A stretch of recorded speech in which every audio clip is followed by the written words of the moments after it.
Hi, this is Anand from Geekstick. This is a show how we are going to install Ansible and how we are going to configure it. Now we are going to see how we are going to install Ansible in our CentOS machine. For our learning purpose, here I installed two Vagrant machines, two virtual machines, so that we can see the real benefits of Ansible. If I can connect to my office, I can show you the multiple hosts, but due to some compliance and some non-disclosure, I cannot put it on YouTube. So I install it locally. For my machine's capacity, locally I can install at the most two. I can go for more, but it will impact the machine's performance. In case of Ansible CLI, these are the commands that you have to use.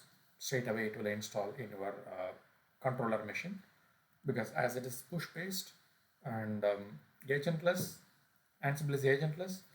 If you install it in the controller, it's enough, because it controls all the hosts that where the handshake has been established. If you want to go for the Ansible tower, you can use this, but first let's enjoy the Ansible.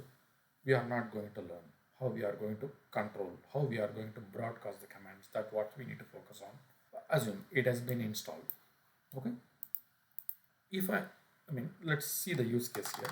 If I want to, they are asking me to get the list of files from both machines. Okay, I am doing it here, then again I am doing it here. Okay, here I got ansible.cfg host and a.txt. I got it.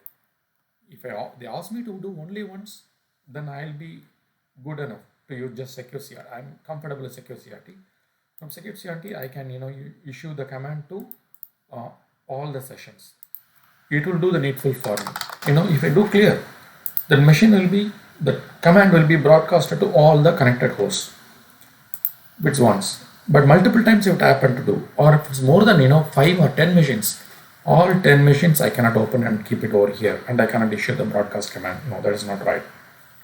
In a regular interval, they were asking me to get a list connected to all the machines. Even if I don't open it also, I must be able to operate it, right?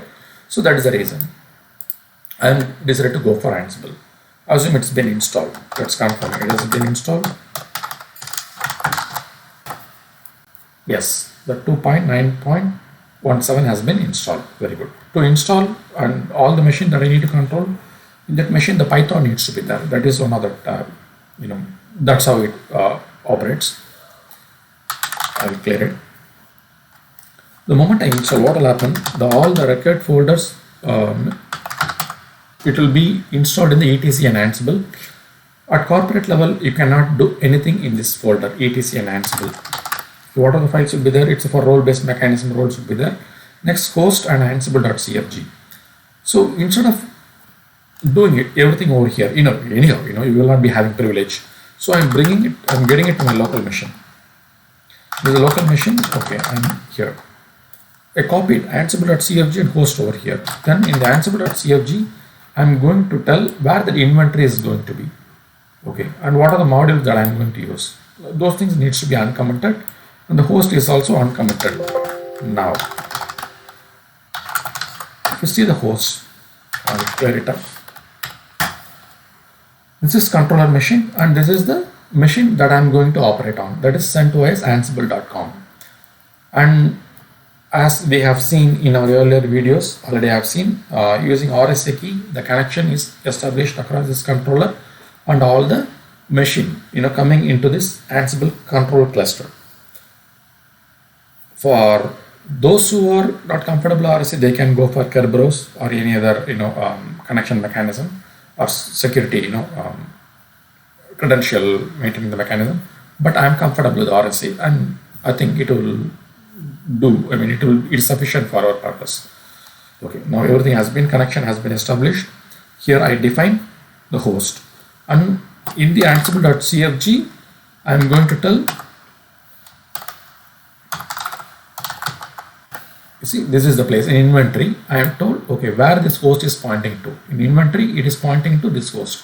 That is this path, this file. Okay, that's it. Now, we are going to see how the hosts have been listed in this Ansible-list host. Yes, there are two hosts. One is controller, another is CentOS Ansible.com. and I'm going to get only the files listed in this items listed in this broadcast. Yes, it's showing only CentOS Ansible.com. Let's confirm. We can ping all the machine, make sure the connection. Yes, ping pong, control success. CentOS Ansible.com success, ping pong. Very good. So here we have seen how to set up and how to configure and confirm the connection has been established. In next video, we'll see how we are going to issue some basic commands and how we are going to get use out of it. Yeah. Thank you.